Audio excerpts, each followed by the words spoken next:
नमस्कार मंडळी.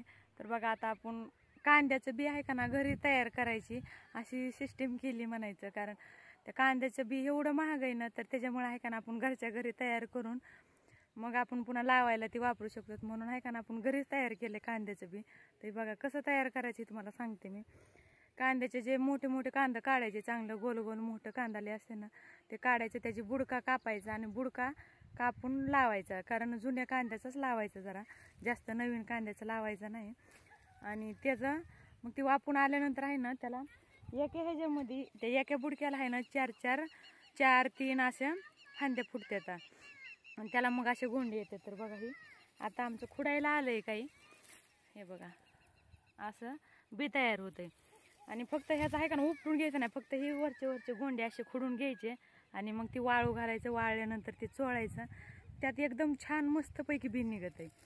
आणि आपल्या कसं घरचं गॅरंटीचं असतंय की कोणत्या कांद्याला नळेच येते, तर कोणत्या कांद्याला चांगले पोसत नाहीत कांदा, असं होतं. तर आम्ही हे घरी तयार केलेलं कांदा तर बघा हे लावल्यानंतर हे बघा असे होते. हे बघा किती मोठाली कांदा इथं, हे का बघा किती छान कांदा आले. हे आमचा हरणी कांदा आहे, हे काय ह्याचा कांदा आहे लाल का हे. तर ही अशी पात लावली ना, ते बुडक्या लावल्यानंतर असं येते त्याला. तर बघा किती सुंदर आले तर. आणि एवढं बी येत आहे ना ह्याच्यात. आता हे आमच्याला म्हणजे दुसऱ्या वेळेस लावताना कांदे आहे ना बी विकत घ्यायची गरजच नाही, कारण आम्हाला लावाय पुरतं एवढं झालं. तर हे आता खुडायला आले असं, तर हे असं खुडून निघत आहे. हे बघा पांढरं शिपट ह्यात काळं बी निघत असतं.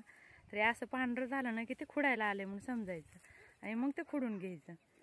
तर आता थोडं खुडून घेतलंय. आणि कसं आहे प्रत्येक बी आपल्याला कोणतं लागायचं नाही शेतात, तर प्रत्येक बी आपण घरी तयार केलं ना तर ती असं बेकार पण होत नाही आणि चांगलं होतंय, मग एकदम गॅरंटीचं होतंय. आपण दुकानातून आणायचं, मग कोणतं चांगलं लागतंय कोणतं बेकार लागतंय, त्यामुळे आपण स्वतः घरी तयार करायचं. तर इथं बघा आम्ही गाजरं खाऊन आहे ना, तर त्याच्या बुडक्या लावल्या होत्या. तर त्या गाजराच्या बुडक्या पण असले छान आलेत, मस्त आलेत बघा. आता पुढच्या वेळेस गाजरं टाकताना आहे का नाही पुडी आणायची गरज नाही ना, काही नाही, आपलं एवढं टाकलं की खायापुरतं होते. तर अशा बुडक्या लावायच्या. तर हे बघा ह्याच्यावर मोहळ्याच्या माश्या येतात, चावत्या नाही मोहळ्याच्या माश्या.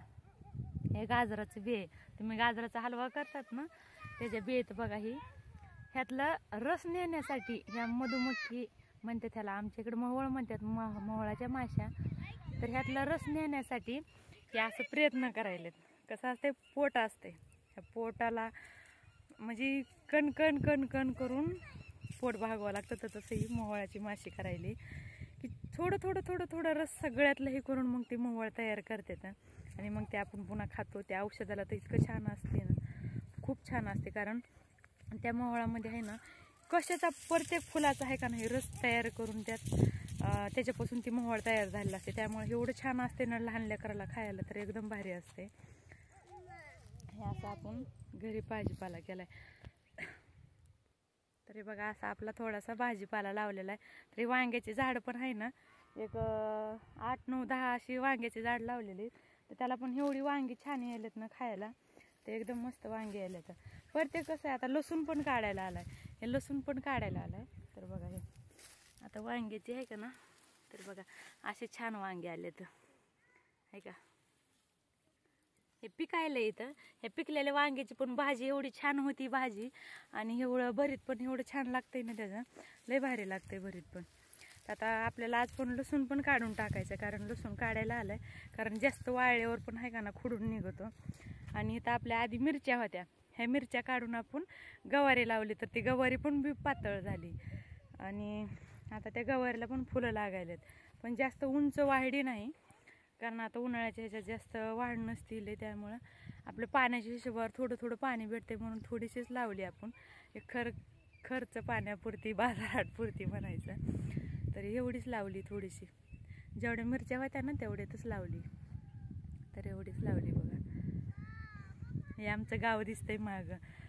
तर सगळे विचारतात गाव काय, नाव काय, तर आमचं सोनेगाव गाव आहे बघा. ते पूर्ण डोंगर आहे चौकून, आणि ते आमचं सोनेगाव आहे ते.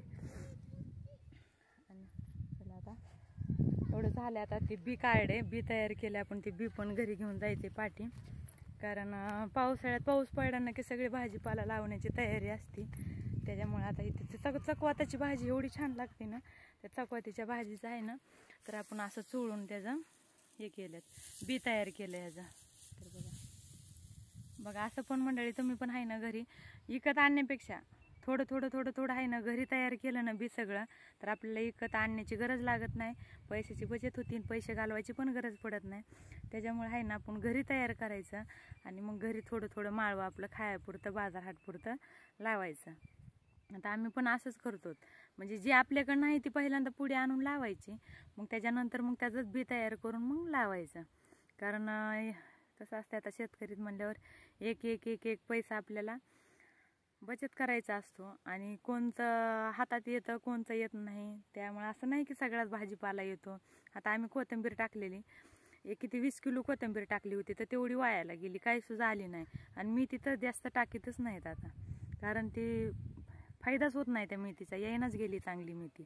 त्याच्यामुळे आहे का नाही ती टाकीतच नाही. मग आपलं खायापुरतं बाजारहाटपुरतं थोडं थोडं असं माळवं करतो. हे आमचा टोम्या बसला इथं. चला तर बाय मंडळी.